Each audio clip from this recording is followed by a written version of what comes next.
Andrew, Jane, the parson, and the fox.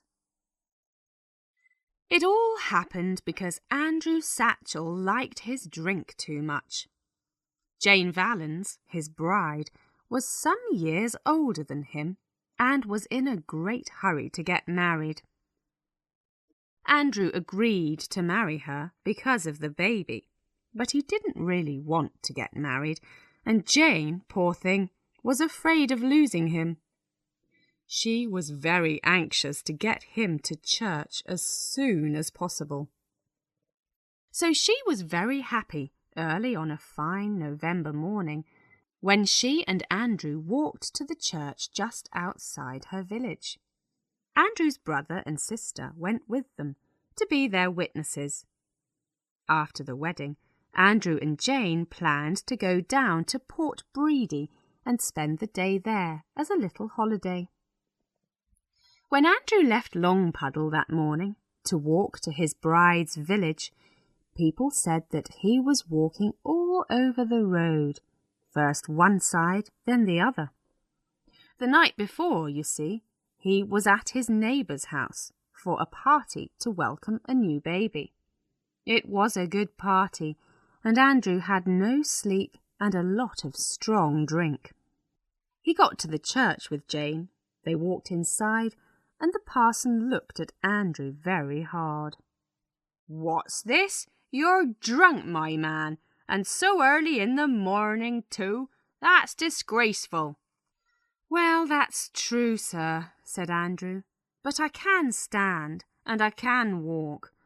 Better than a lot of people. You couldn't stand and walk after a party at Tom Forrest's house, could you, parson? No, you couldn't." This answer didn't please Parson Billy Toogood a bit. He was strong on church business inside the church, but he was very different outside the church, I can tell you. "I cannot marry you when you are drunk, and I will not," he said. "Go home and get sober." Then the bride began to cry. "Oh, parson, please marry us, please." "No, I won't," said Mr. Toogood. "I won't marry you to a man who is drunk. It's not right. I'm sorry for you, young woman, because I can see that you need to get married, but you must go home. How could you bring him here drunk like this?" "But if he doesn't come drunk, he won't come at all, sir," said Jane, still crying hard. But Parson Toogood still said no. "Well, sir," said Jane, "please, will you go home and leave us here for 2 hours? When you come back, Andrew will be sober. But I want to stay here, because if Andrew goes out of this church unmarried, wild horses won't get him back here again." "Very well," said Parson Toogood. "I'll give you 2 hours and then I'll come back." Andrew's brother and sister didn't want to wait all that time, so the church clerk sent them home. "We'll find some other people to be witnesses," he said. Then the bride whispered in the parson's ear, "Please, sir, will you lock the door and not tell anyone we are here? And perhaps it will be better if you put us in the church tower. If we stay here in the church, people can look in the windows and see us and talk about it, and perhaps Andrew will try to get out and leave me." "All right," said the parson. "We'll lock you in." Then he and the church clerk went home, the parson into his house and the clerk into the garden. The clerk worked for the parson, you see, in the garden, taking care of his horses and that kind of thing. And both of them, parson and clerk, dearly loved following the hunt. Well, on that day the hunt was meeting near the parson's village, and soon both the parson and the clerk could hear the noise of the horses and the dogs and everything. The clerk hurried into the house. "Sir," he said, "the hunt's here, and your horses need a run very badly, sir. They haven't been out for days." "You're right," said Parson Toogood. "Yes, the horses must go out. Go and get them ready. We'll take them out just for an hour and then come back."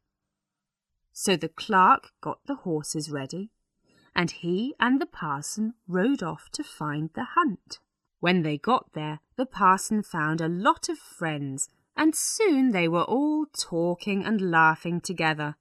Then the dogs found a fox, and away they all went, the huntsmen in their red coats, the squire from the big house with his friends, the farmers and their sons, and the parson and the clerk.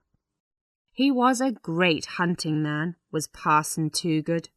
He forgot all about the unmarried man and woman locked in his church tower, and so did the clerk. Across the fields they rode, over the hedges, through the rivers, in and out of woods, up and down the hills.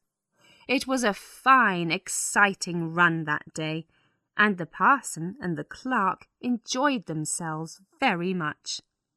At one time the fox turned back and ran right under the nose of Parson Toogood's horse. "Halloo, halloo!" shouted the parson. "There he goes!" And away they all went again. At last, late in the day, the hunt came to an end. The parson and the clerk were a long way from home, and their horses were tired. They rode home very slowly. "Oh dear, my back does hurt," said Parson Toogood. "I can't keep my eyes open," said the clerk. "I'm so tired." It was dark when they got home. They made the horses comfortable, ate something, and fell into bed themselves. The next morning, when Parson Toogood was having breakfast, the clerk came running in through the door. "Oh, sir," he cried, "those two in the church tower! We forgot all about them. They'll still be there." Parson Toogood jumped up from his chair. "Oh dear," he said. "Oh dear, this is disgraceful." "It is, sir, very, and that poor woman." "Don't say it, clerk, if she's had the baby and no doctor or nurse with her.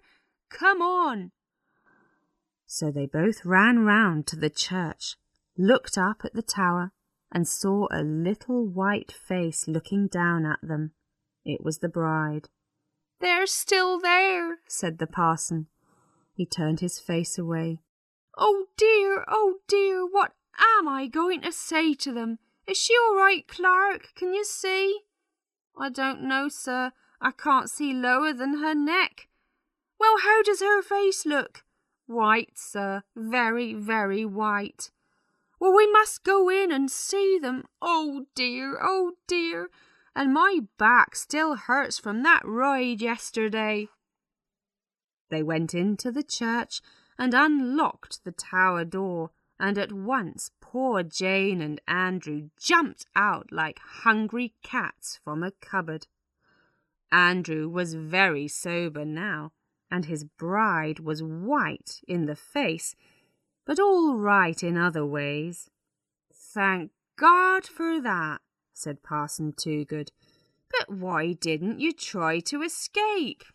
Why didn't you shout from the top of the tower to get help?" "She didn't want me to," said Andrew. Jane began to cry again. "It was the disgrace of it," she said. "We thought people would talk about it and laugh at us all our lives. So we waited and waited and waited, but you never came back, Parson." "Yes, I'm sorry about that," said Parson Toogood. "Very sorry, but now let's get on with the wedding." "I'd like something to eat first," said Andrew. "Just a piece of bread. I'm so hungry I could eat a horse." "Oh, let's get married first," said the bride anxiously. While the parson's still here, it won't take a minute." "Oh, all right," said Andrew. The clerk was one witness, and he called in a second witness, telling him not to talk about it. Very soon Andrew and Jane were husband and wife. "Now," said Parson Toogood, "you two must come back to my house and eat a good meal." So they went back with the parson and ate nearly every bit of food in his house. They kept the secret for a while, but then the story got out, and everybody knew about their night in the church tower. Even Andrew and Jane laugh about it now. Andrew isn't much of a husband, it's true, but Jane got a ring on her finger and a name for her baby. The carrier laughs loudly at the end of the postmistress's story. "Did you know Andrew's uncle?" he asks John Lackland's son. "He played in the church band." "The church band," says Mr. Lackland. "Are they still playing their fiddles in the church every Sunday?" "No," says Mr. Prophet, the schoolteacher. "They haven't played for 20 years or more. There's an organ in the church now. The young man who plays it is very good, but most people liked the fiddles better." Yes, everybody in Longpuddle was sorry when the church band stopped playing.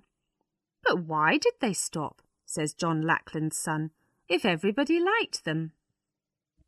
And this is what the schoolteacher tells him.